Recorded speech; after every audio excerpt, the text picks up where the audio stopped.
So the sprint shootout set up a fantastic race, didn't it? Max Verstappen on pole, probably where he would have been yesterday, but for the track limits they actually changed turn 19 where he transgressed yesterday slightly, making an extra little thin line. So had they raced on or done qualifying on the circuit as it was today, he would have been on pole for Sunday's race. But as it is, we are where we are, and yeah, pole for Max Verstappen in that shootout. It was really close up at the front, wasn't it? I mean, a tenth between the top three, really close all the way throughout the back, and Charles Leclerc in second place, just half a tenth behind Max Verstappen this time out. That Ferrari fast in his hands. Lewis Hamilton again just missing out, 0.6 behind in third place. Lando Norris in fourth place, almost 10th behind. Oscar Piastri in fifth place, a lot better for him today after yesterday's 10th place in his shootout. The Lando Norris, he was a bit disappointed, probably said he got a better lap than yesterday, but the result is a P4 rather than a P2. Carlos Sainz, he'll be disappointed in 6th place, especially given how quick Leclerc has been. Sergio Perez 7th, better than yesterday, but still is, 6 places behind his teammate. George Russell in 8th place, and he really lost out because he didn't have a fresh set of soft tyres for this shootout today, so that really cost him. Alex Albon, what a turnaround in performance from them. Williams were out in Q1 yesterday. A P9 start for Alex Albon in the sprint. Pierre Gasly finished out in the top 10. Daniel Ricciardo 11th, a much better performance from him today, just missing out on that Q3 session. Beats his teammate Fernando Alonso 12th. Much better day today for Aston Martin, but again, off the pace. Will they be in a fight for the points? Later we would find out. Ocon 13th, Stroll 14th. Again, much better overall for Aston Martin today compared to that Q1 knockout. Zhou Guanyu in 15th place. Yeah, a little bit disappointed. They were better up in the qualifying yesterday. Nico Hülkenberg 16th, Magnussen 17th. Yeah, this Haas was meant to bring performance with this aero package, and yeah, the two sort of qualifying haven't really proved that, have they? It's difficult because you've just got one practice and straight into Parc Fermé, aren't you, for qualifying this weekend. So to test a new big package and see where you're at is really difficult, and to get the setup right. Maybe that's really cost them, and hopefully they might have more to bring. We don't know, or is it just bad?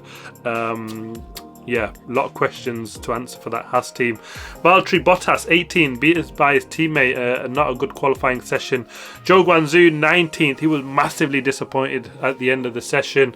And Logan Sargent starts last in his home race, pretty much where he's been throughout. A lot of pressure on him to sort of pull out a decent sprint race. But yeah, there we are. It was, the grid was set. Max Verstappen had a bit of a spin, didn't he, in that session?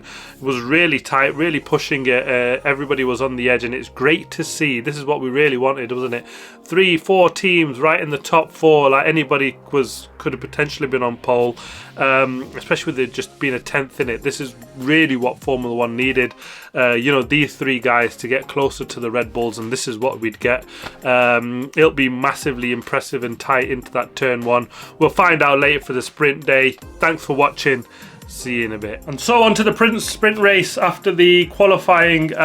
Just an update ahead of the sprint race. George Russell did get a 3-place grid penalty for holding up Charles Leclerc. It looked pretty much slam dunk, didn't it? So he starts P11. And then, yeah, on to the race. Well, it was dull, wasn't it, actually? There's no way of washing over that. Thank you, Ferrari and Carlos Sainz, for putting that soft tyre on, who I don't know what you were thinking, because it was an absolute disaster. But it created some overtaking, didn't it? But he did a brilliant job to hold George Russell back for as long as he did. So I've got to give him a lot of credit for that. And then the only excitement there throughout the whole race was actually George Russell getting the 5-second penalty for passing Oscar Piastri. He went overtook him on off the track. It looked very marginal anyway, and I kind of don't like that a little bit, because it was a good move around the outside. Yes, he went off track, but the driver on the inside pretty much left him no room. And they're sort of saying, well, you've got to be, it's pretty much a given you're going to pass him if you're going to make that move around the outside, rather than having something a bit more spectacular like we've seen that George pulled off. So yeah, I'm a bit disappointed with that. Yeah, it was not the best race, was it? The start, Hamilton got the jump on Charles Leclerc, and it looked like he probably had enough pace in him anyway to do that in the race, and he kept quite close, didn't he, Hamilton, to Verstappen? It looked like we might be in for a race. It was about half a second behind at one point for at least 2 of the 3 laps, up to about lap 6 in it, and after that Verstappen controlled it, won by 9 seconds in the end. Comfortable victory for him. Hamilton second, yeah, quite comfortable again. Charles Leclerc came under a bit of pressure in the Ferrari, didn't he? Finished third, but only just another lap, and I think Lando Norris would have had him in 4th place. Sergio Perez finished in 5th, so he jumped up a good few places. Carlos Sainz held on to that 6th place. Pierre Gasly moved and finished 7th into the points, thanks to Russell's 5-second penalty, as I said. And Albon finished 9th, crucially just 3/10 off a point in the Williams, nearly getting Russell right at the end. Really, like, he pulled off a personal best on his last lap to try and nick that point, and he'll be a bit gutted, won't he, when he gets so close. Oscar Piastri finished in P10. He had a little bit of a nudge, didn't he, early on? I think it was one of the Ferraris where he got clipped a little bit, and then struggled really badly.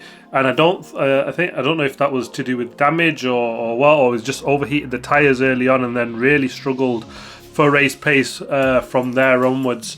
Ocon in 11th, Daniel Ricciardo 12th, Alonso 13th, Yuki Tsunoda 14th, Hulken 15th, Bottas 16th, Zhu 17th, Magnussen 18th, Sargent 19th.